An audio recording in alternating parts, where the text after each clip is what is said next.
మనం ఎందుకు ఇంకొకరికి అభ్యంతరకరంగా ఉండాలి? రెండోది, మనం ఎందుకు దేవునికి అభ్యంతర కారణంగా ఉండాలి? నిన్ను ఒక ఉంగరమో, ఒక పొడో, ఒక శకునమో బాగు చేయగలిగే, పాడు చేయగలిగే సామర్థ్యం ఉంటే బైబిల్ ఎందుకు, దేవుడు ఎందుకు, చర్చ ఎందుకు? అవే పట్టుకుని తిరిగి పెరగచ్చు కదా, అలాగే బతకచ్చు కదా. అవే నిన్ను బాగు చేయగలవంటే, తల్లిదండ్రులు పిల్లలు పాడైపోయి తిరుగుతున్నప్పుడు ఆడు గురించి ఎన్నో పూజలు చేస్తాడు, బాగుపడ్డావు. ఎన్నో కట్టిస్తాడు, బాగుపడ్డావు. చివరికి చర్చి దగ్గర వచ్చి ప్రార్థన చేస్తాడు, బాగుపడతాడు. హల్లెలూయా. వాళ్ళకి తెలిసి వచ్చింది ఏంటంటే, ఈ తాయెత్తులు, ఉంగరాలు, పొళ్ళు మనిషిని బాగు చేయలేవు, దేవుడే మనిషిని బాగు చేయగలడని వాళ్ళకి తెలిసి వచ్చింది. మనకు తెలిసి రాలేదు, సిగ్గుచేటు. మనమేమో సీనియర్లు వాళ్ళకంటే, వాళ్ళేమో ఇప్పుడిప్పుడు దేవుడి దగ్గరికి వస్తే మనం ఎప్పుడో దేవుడి దగ్గరికి వచ్చి పండిపోయాం. మనలో ఇంకా పని చేస్తే జబ్బున్న వాళ్ళు మనకు కనపడరు ఉంటారండి.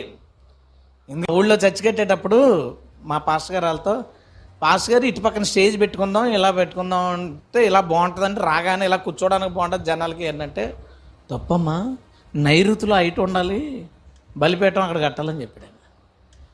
మనకేంటండి బాబు అంటే, నీకు చిన్నోడు నువ్వు, అప్పుడే నమ్ముకున్నావులేండి.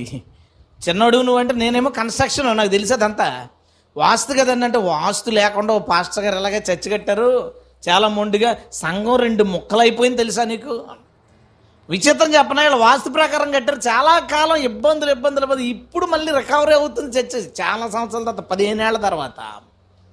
అంటే వాస్తు చేశారు చేయలేదు అని నేను చెప్పట్లేదు. నేనేం చెప్తానంటే, నీలో ఉన్న బుద్ధి ఉందే, ఏదో నన్ను బాగు చేస్తుంది, ఏదో నన్ను పాడు చేస్తుంది. ఈ 2 నమ్మకాలు నీలో ఉన్నంతకాలం నువ్వు క్రైస్తవుడు కాదు. నువ్వు మలసపడిపోయావు. మలసపడకుండా ఉండాలంటే, నిన్ను పుట్టించిన వాడే నీ జీవితంలో ఏమైనా చేయగలడు, ఏదైనా తీయగలడు. హల్లెలూయా. పాత బిల్డింగ్ కొని దాన్ని రీమోడల్ చేద్దామని అక్కడికి వెళ్ళిన తర్వాత, అతను నేను అమ్మేస్తానండి, వాస్తు బాగోలేదు, అలా ఇలా అంటే నా ఇంక చూసి, నేను ఎన్న లాగేసుకొని అయింది అన్నాడు. మీ ఇష్టం అన్నాడు.